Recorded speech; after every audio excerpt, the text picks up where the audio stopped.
What's going on YouTube? Ben here, Play.net. Today we're taking a look at the Cryorig C1 top-down CPU cooler. Now this is my first item from Cryorig, so I'm really looking forward to testing it out.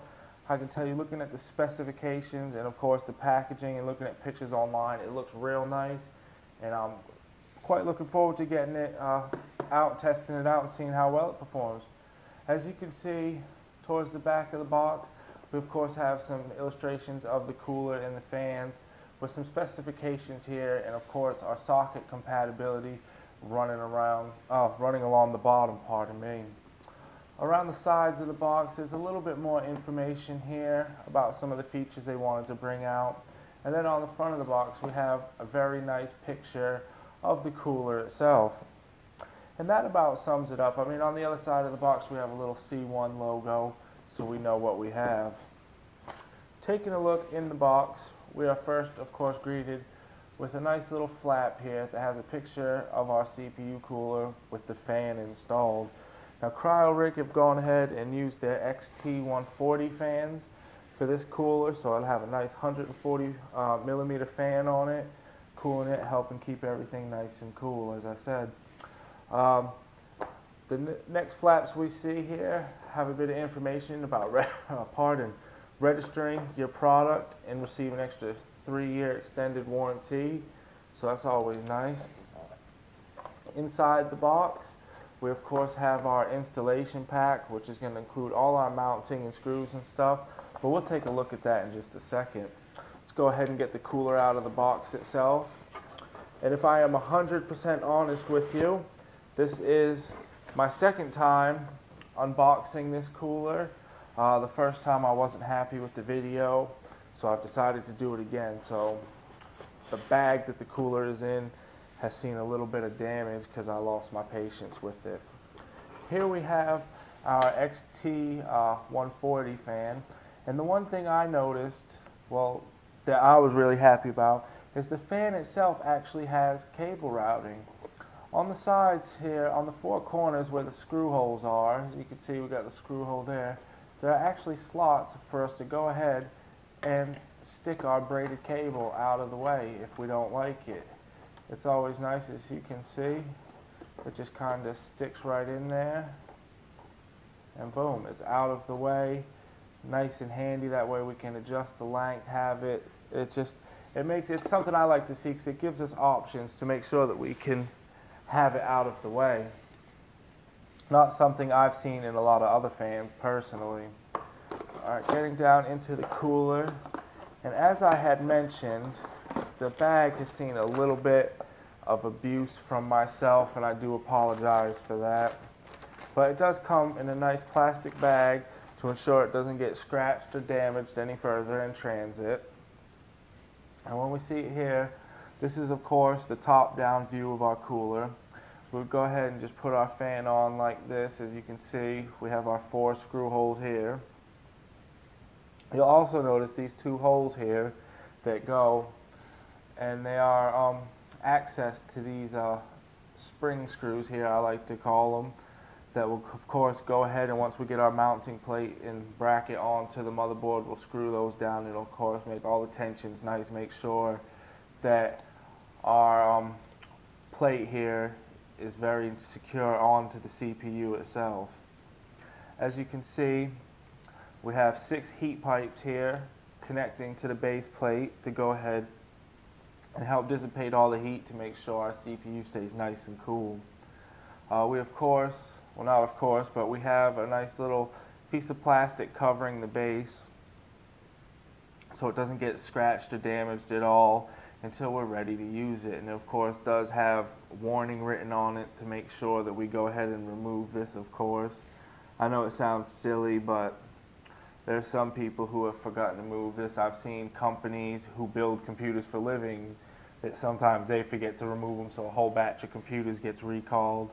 Things happen, but Cryorig have tried to put the big red warning on it, so hopefully we'll go ahead and see it when we install it and make sure to remove that and put our thermal paste on. Having a look, as you can see, I don't have my rulers to hand, but as you can see, this is very compact. It's going to sit like this on your CPU, so it's not very tall. I can't even begin to estimate how tall it is.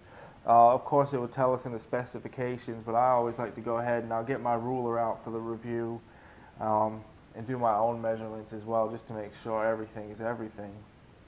But that's pretty much it for the cooler itself. As you can see, it has a very simple design, but hopefully it's very effective, and it's quite nice. I like how it's got the bit of white plastic around here. The aesthetics were quite nice. It just gives it a little bit of extra look, and hopefully it's something that most people will find pleasing.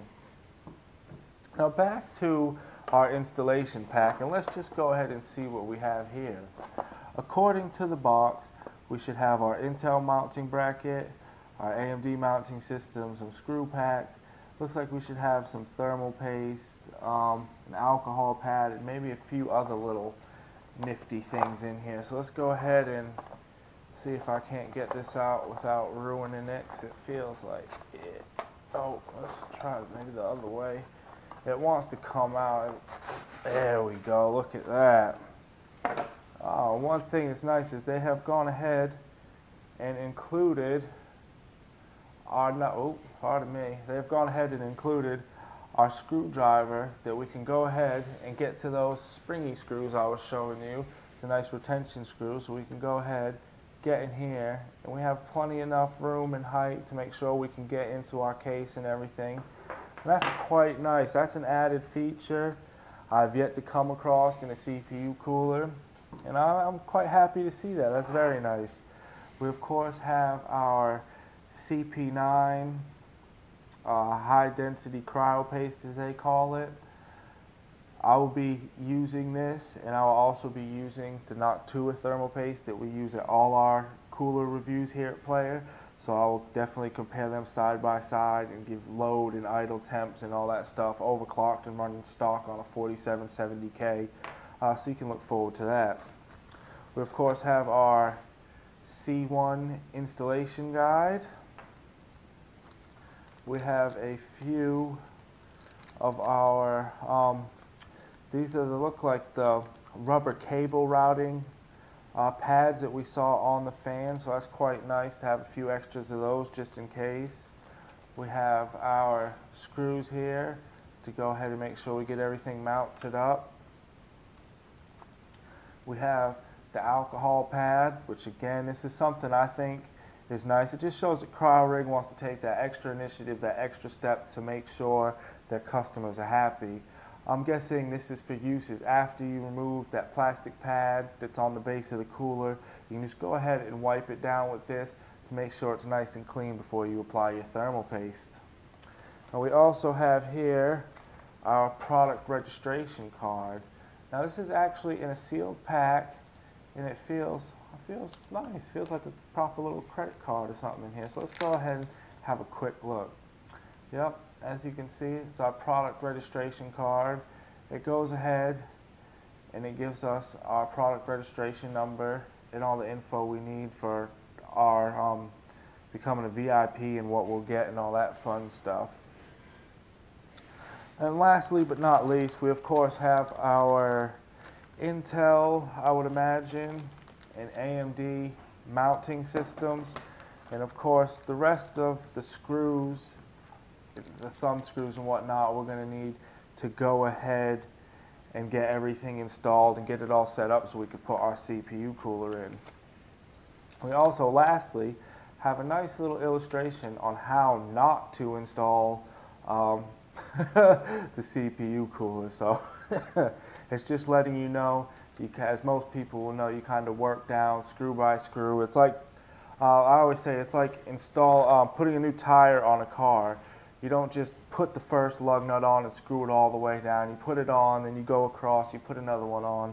And it's the same thing with CPU coolers, because you want to have it nice and even, and you want to make sure it spreads the thermal paste out across the CPU evenly. So you start one screw, you kind of kitty corner it, giving them a few turns each all the way around until it's tight enough.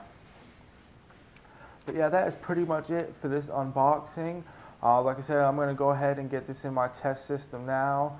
It's going to be cooling a nice 4770K at 1.3 volts. So we'll see how it holds up. I will of course report back all my findings in a full written review on the player.net website, so please check back for that and stay tuned for more content in the near future. Thank you.